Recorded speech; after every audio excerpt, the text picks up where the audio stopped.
Coucou, aujourd'hui un café 3 copines, c'est sur le premier baiser. Alors on en a déjà fait un, c'est l'épisode 5. Il y a des copines qui m'ont envoyé des messages pour me dire « Ah mais moi aussi je vais raconter mon premier baiser ». Et comme il y en a eu plein, j'ai refait un autre épisode. Comme je vais pas vous raconter mon premier baiser avec Mathieu, j'en ai mis 4. Je vous laisse avec les 4 copines.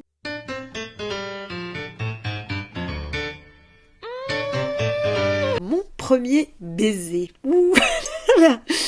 Ça remonte à... Oh, il n'y a pas si longtemps que ça, j'étais en 4e. Et j'étais déjà cette sublime personne que vous avez devant vous, à savoir ceci. Voilà. Donc, clairement, on n'est pas sur de la pom-pom girl, on n'est pas sur de la fille la plus populaire du collège.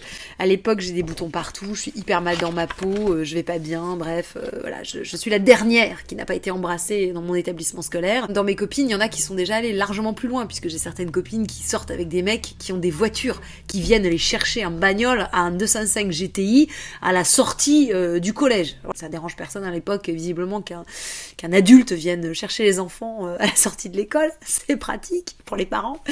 Bref, moi je suis la dernière, et je suis hyper idéaliste en plus de ça, donc je n'imagine pas qu'il puisse y avoir un baiser sans amour. Donc j'ai flashé sur qui ? J'ai flashé sur un correspondant allemand qui vient en échange scolaire. Je rencontre Florian Theiss. Ah mince, c'est comme ça. Florian Theiss, voilà, il est tout mignon. C'est un bébé, on est d'accord. J'ai la photo. La classe quand même. Et donc Florian et moi, on est dans un bar sur le bord des boulevards, à Marmande, les copines sont en train de jouer au baby-foot, et là, c'est le moment, ils repartent le lendemain, il faut que j'agisse, donc j'offre à Florian ce que n'importe quelle fille dans les années 80-90 offre à un garçon, un bracelet brésilien que j'ai fait moi-même de mes petites mains, que je noue amoureusement autour de son poignet, et là-dessus, il attire ma tête vers la sienne, et il pose ses lèvres sur les miennes, et là... explosion de bonheur, de phéromones, d'hormones. Je suis hyper heureuse, voilà. Évidemment, mes copines n'ont rien vu, donc je viens d'accomplir un exploit en public, sans aucun témoin pour admirer ce grand moment. L'homme vient de marcher sur la lune, mais il n'y avait personne pour filmer. Je marche dans la rue avec Florian, et là, on s'embrasse, et là, les copines voient qu'on s'embrasse, donc ça y est, je fais partie du clan. Tous les 10 mètres, on s'embrasse, tous les 50 centimètres, on s'embrasse, on marche en se bécotant.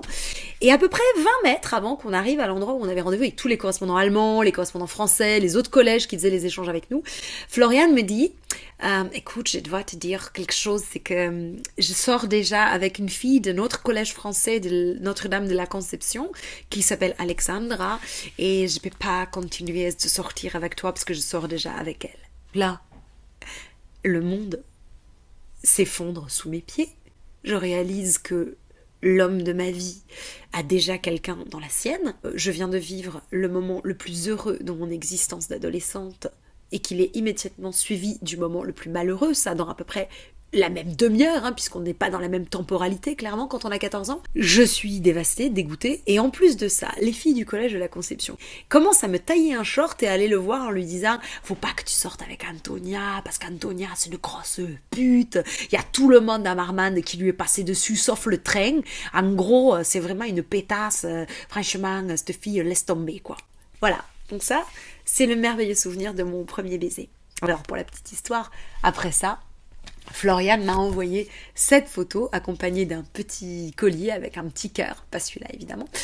Et puis quand je suis retournée en Allemagne, on s'est revus, mais je suis sortie avec un autre mec parce que vraiment, il était trop naze. Alors, c'était pas du tout je cherche, j'attends quelqu'un avec qui ça va bien se passer, à ce moment-là, on va pouvoir s'échanger un baiser merveilleux et il est vrai heureux. Non, il fallait le faire, j'ai arraché le pansement. Qui veut, qui existe, allons-y, c'est parti. Si c'était un emoji, ça ferait... Je veux qu'il bave.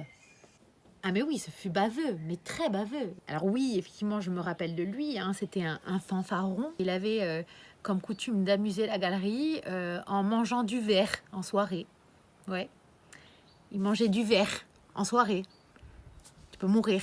Et c'est tout un délire quand tu sors avec quelqu'un au collège. C'est-à-dire que ton mec ou ta nana, c'est la personne avec qui tu parles le moins au monde. Tu te retrouves juste à 17h30, sonnerie, fin du lycée, sur le parking, pour te rouler une pelle. Alors, c'est tout un stratagème.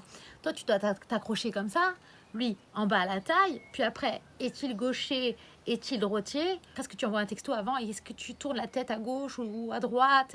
Comment on gère ? Aujourd'hui, ça va beaucoup mieux. Donc, je parle à tous les collégiens, à tous les adolescents, à tous les lycéens, ou que sais-je, ou n'importe quand, le premier baiser, heureusement, il n'est pas représentatif de votre vie de baiser. Dieu merci.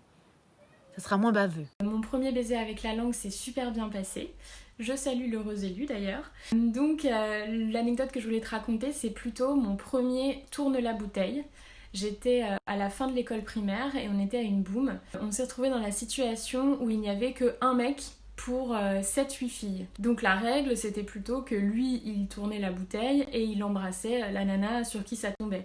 Donc il a embrassé toute l'assemblée, évidemment. Et en fait, il nous embrassait l'une après l'autre et en fait, il nous faisait une évaluation du baiser. Et moi, le verdict m'a beaucoup marqué puisqu'il m'a dit « Tes lèvres sont trop dures ». Voilà, mes lèvres sont trop dures. Donc j'ai essayé de les ramollir avec le temps. J'espère que j'ai pas fait trop de dégâts depuis. Écoute Vanessa, mon premier baiser c'est très simple, j'étais en 3e et c'était avec le cousin de ma meilleure amie du collège. Voilà, il s'appelait Irian, il était tellement beau, c'était trop un surfeur, il avait les cheveux longs et blonds, machin, et il habitait loin de chez moi, il habitait à 2 heures en voiture. On s'était déjà un peu parlé sur MSN, et on savait un petit peu qu'on se plaisait, machin, et puis après je suis partie en vacances avec leur famille dans leur chalet qu'ils avaient à la montagne, et après une nuit, on s'est embrassés parce qu'on dormait tous dans une grande chambre avec des matelas au sol. Et donc on était entre les autres cousins et ma copine.